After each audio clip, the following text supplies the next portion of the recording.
suppose they arrive and they give you a box, and the box has two knobs. One knob is the knob for controlling global temperature, maybe another knob is a knob for controlling CO2 concentrations. You might imagine that we would fight wars over that box, because we have no way to agree about where to set the knobs. No global governance, and different people will have different places they want it set. Solar engineering is like chemotherapy. No one wants it. But we all want the ability to do chemo and to understand its risks, should we find ourselves with dangerous cancer. How long does it last up there? The lifetimes are years. What, years? A couple years. And then it what, precipitates out, or Yeah, that's correct. no toxic side effects that we know of? The thing we always wonder about is the unknown unknown. Yeah. So if you're thinking about, say, the acidification, it's clear that's not a problem. There's several studies that showed that. Right. But of course, the concern here is with so little research, there may be some unknown that comes out of left field that bites us. My name's Mike Murphy. I'm a filmmaker in from Los Angeles. We're covering an issue called geoengineering. Okay, thanks guys. Senator, quick question about the issue of geoengineering. I'm afraid I don't know what you're talking about. And wondering if you were supportive of geoengineers' proposals of spraying 10 to 20 million tons of aluminum into the atmosphere. I should really get a briefing paper on it before I give an opinion. Oh, not a problem. Are you aware of the issue? Not completely. At all? Because, okay. Do you have a letter from constituents, and people have concerns? Yeah, We're making a documentary about the I don't know, you guys have credentials to be here? Yes, yes, we do. We pass through security as well. Endowed by our creator. I think so. Please don't What's touch that? Please don't touch my property. You're lying. No, why? What did we lie? What did we lie about, sir? No, we're not. What are we lying about? Lying about what? It's a little unusual, huh? I haven't heard that, no. You're not aware of it? And it appears that these programs have already been deployed. You know, I haven't looked at that proposal, and so, you know, why don't you let me review it? I can do that. Are you aware of? Actually, I'm going to go. Yeah. Let me go ahead and get that. I will take a look at this, and I will act accordingly. General, this program, this openly covert program of the aerosol spraying, stratospheric aerosol spraying, geoengineering, using tons of aluminum, spraying it up in the sky. I have no idea what you're talking about. Okay. Commonly called chemtrail survey. When you were the head of NEMA, did you see the aerosol trails? Mike Murphy, filmmaker in Los Angeles. Hi, sir. And we're covering an issue called geoengineering, and wanted to know if you're supportive of geoengineers' proposals.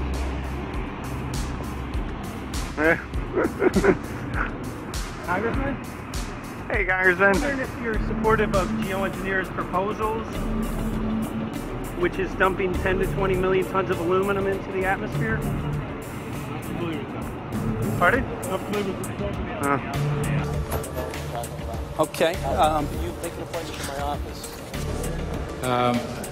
I'm not supportive. I haven't looked at it close, so I don't. Have you heard of the issue? Because it's becoming mainstream in public, and there are actually congressional committees which are being formed to talk about these programs. Mm-hmm. Yeah. Well, I think when we drop anything into the atmosphere, we should know prior to the effect of that, right? Yes. And if we don't have the knowledge as to what the effect will be, we shouldn't do it. I think there are 4 different options for thinking about deployment of geoengineering. The first one would be we just ban it. I would argue that one does not want to get too firm a restriction in place on small-scale studies early on because it'll tie the science hands.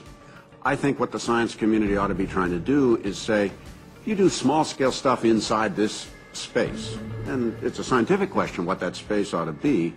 There shouldn't be a lot of oversight and restriction. Congressman?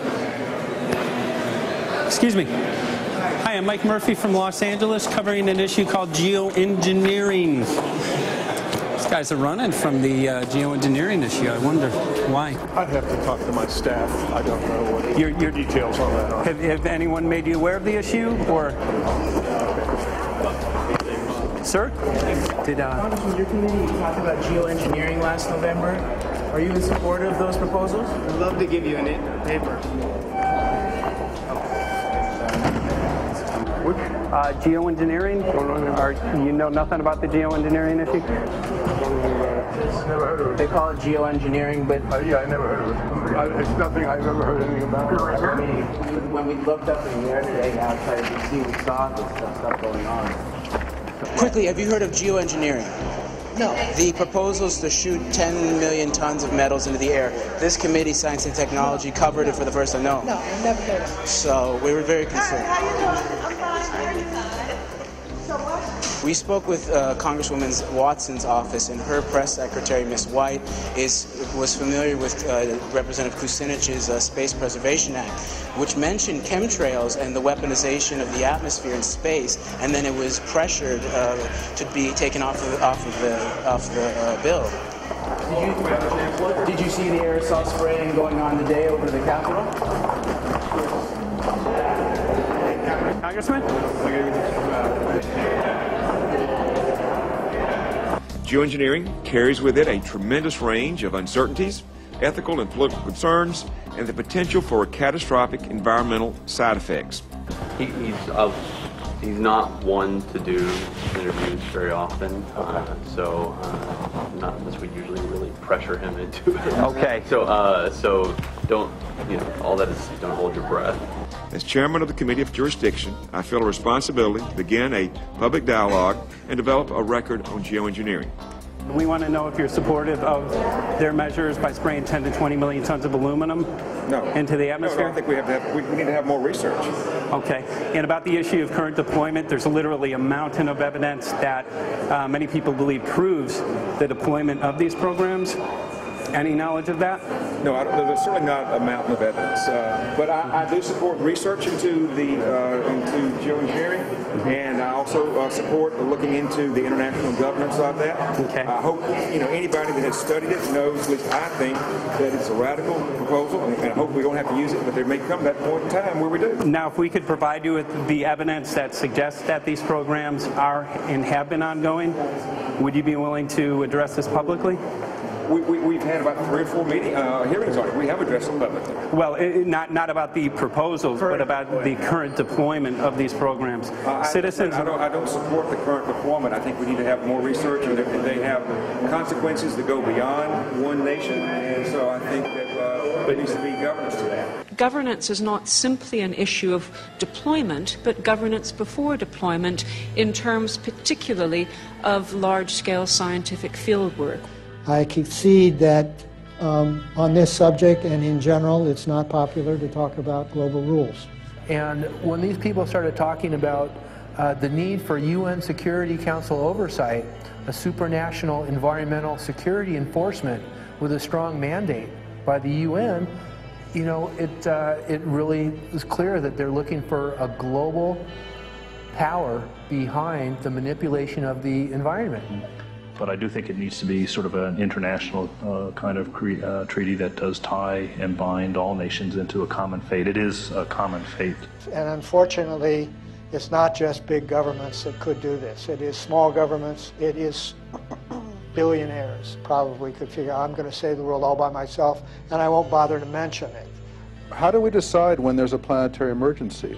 Whose hand is on the thermostat? How do we decide when to start it? There's no way to do that right now. And what if we do start doing it, and then by some problem with the technology or with the will, we can no longer do it?